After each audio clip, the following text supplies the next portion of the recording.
అక్క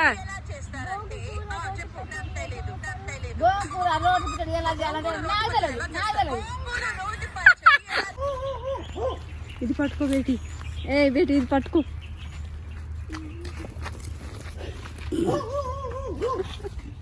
అమ్మా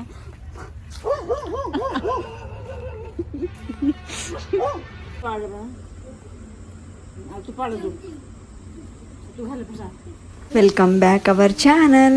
నేను మీ వైష్ణండి. ఈరోజైతే మా అమ్మ వాళ్ళ ఇంటికి వెళ్తున్నాను. మా అమ్మ వాళ్ళ ఇంటికి వెళ్ళడం ఏంది ఫేషియల్ ఎప్పుడు వెళ్తూనే ఉంటాం అనుకుంటున్నా. ఈసారి మమ్మీ డాడీకి చెప్పలేదు, సపరేట్ చేద్దామని. వాళ్ళు ఎలా రియాక్ట్ అవుతారో చూసేద్దాం.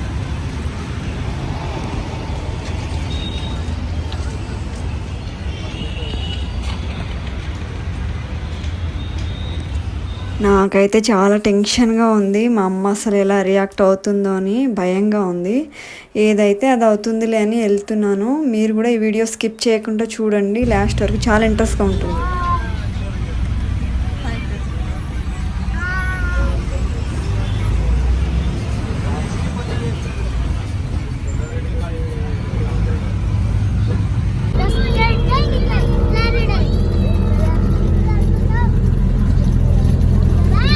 మీలో ఎంతమందికి ఈ ప్లేస్ తెలుసండి? నేనైతే చాలామందికి తెలిసే అనుకుంటున్నాను. తెలిస్తే కామెంట్ సెక్షన్లో కామెంట్ చేయండి. 1 కిలోమీటర్ దూరం నడవాలి. మా అన్నయ్యకి ఫోన్ చేయొచ్చు, కాకపోతే సర్ప్రైజ్ కదా మమ్మీకి డాడీకి, అందుకే ఎవరికి చెప్పొద్దని నడుచుకుంటూ వెళ్తున్నాం.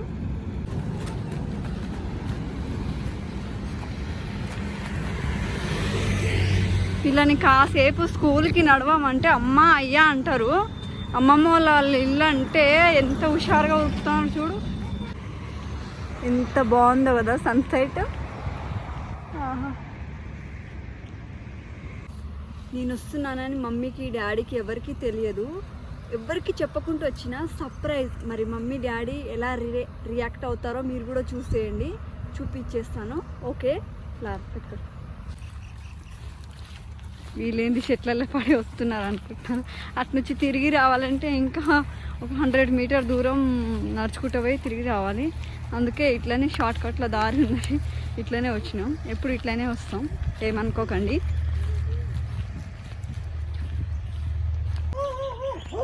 ఇది పట్టుకో బేటి. బేటి ఇది పట్టుకో.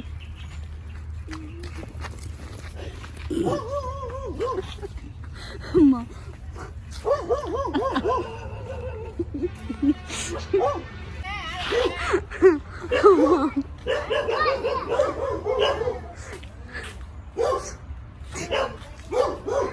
తెలుగు మాట్లాడవే. మా అమ్మ చూడు,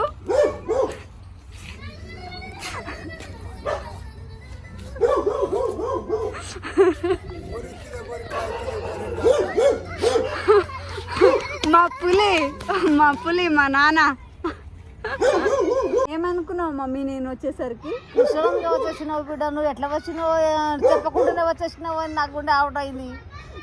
నా గొడవ పెట్టుకొని వచ్చినావా ఏందని నేను అనుకున్నా. మా అమ్మ మా హస్బెండ్తో గొడవ పెట్టుకొని వచ్చింది అనుకుందంట. సడన్గా వచ్చేసరికి షాక్ అయిపోయింది, గుండె అవుట్ అయిపోయినట్టు అయిపోయింది నాది. ఏమనుకున్నావే మరి? ఏమో గట్లా ఎందుకు వచ్చింది? చెప్పకుండానే వచ్చేది అయితే నన్ను చెప్పేద్దరు. చెప్పకుండానే వచ్చింది, నాకు గొడవ పెట్టుకొని వచ్చిందా? మా అమ్మ గొడవ పెట్టుకొని వచ్చింది అనుకున్నదంట. గొడవ కాదు, 2 రోజులు పిల్లలకు హాలిడేస్ ఉండే, ఇవాళ రేపు, అందుకే తీసుకోదామని వచ్చినా. మా మమ్మీ అంట గొడవ పెట్టుకొని వచ్చేసిందేమో, బ్యాగ్ చదువుకొని భయపడ్డా. ఇద్దరు పిల్లగాళ్ళకి తీసుకొని వస్తుంటే వచ్చేదైతే నన్ను చెప్తుంది, చెప్పకుండానే వచ్చేసింది.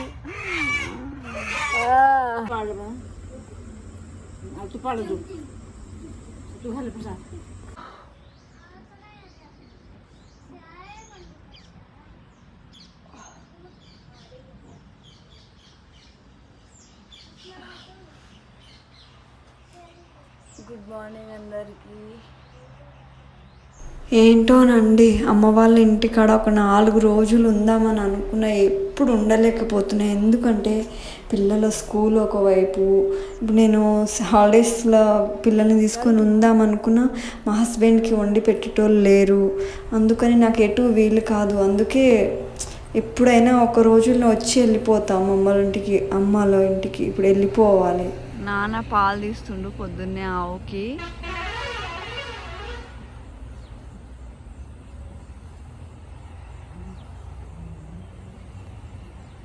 స్లోగా వేయరా, స్లోగా. అదే అబ్బా. ఇక్కడ మా అమ్మ ఒక డైలాగ్ చెప్తుంది, వినండి.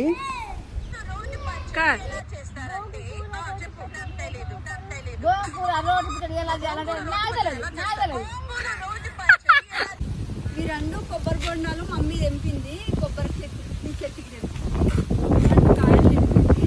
ఇప్పుడు ఇవి పగలు కొట్టుకొని తాగుదా. నాకు చాలా ఇష్టం కొబ్బరి బొండాలు అంటే. అప్పుడే ఫ్రెష్గా ఇప్పుడే తోటలో తెంపుకున్నాయి. ఇవి తోటలో చెట్లు ఉన్నాయి అన్నట్టు. ఈ చెట్టుయే రెండు. ఇప్పుడు ఇవి పగలు కొట్టుకొని తాగేద్దాం.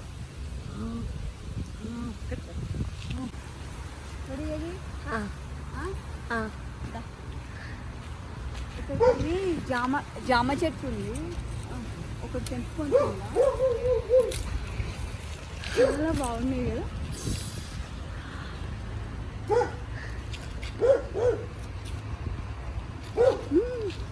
సూపర్గా ఉన్నాయి జామకాయలు. అప్పుడప్పుడు తెంపుకొని తింటే ఫ్రెష్గా ఆర్గానిక్. అర్థం నిజంగా సూపర్గా ఉంది ఫ్రెండ్స్, చాలా బాగున్నాయి కక్కలు. ఇంకా చాలా ఉన్నాయి జామకాయలు. ఇది మాత్రం పెద్దగా ఉంది. కాకపోతే ఇది మనకు అందదు. ఇప్పుడు కింద బురద ఉంది. ఇప్పుడు నేను ఇది చేసిన అనుకో ఇంట్లో మునిగిపోయినట్టు అయిపోతుంది. ఇక్కడ కొన్ని ఉన్నాయి. ఈ పొట్టిది చూడు మా అన్న. అరే లోపల పడుతుంది, వద్దు ప్రియాంక. బురదలో పడితే తింటావా నువ్వు? ఇది పింకు జామకాయ. అయ్యో పింక్ జామకాయ అన్నట్టు. నిజంగా చాలా టేస్టీగా ఉంది. ఎందుకంటే మనం షుగర్ బీపీ ఉన్న వాళ్ళు జామకాయలు తింటే హెల్త్ చాలా మంచిది. ఫ్రూట్ పొద్దున్నే లేవగానే మనం ఒక్క జామకాయ తిన్న హెల్త్కి చాలా మంచిది.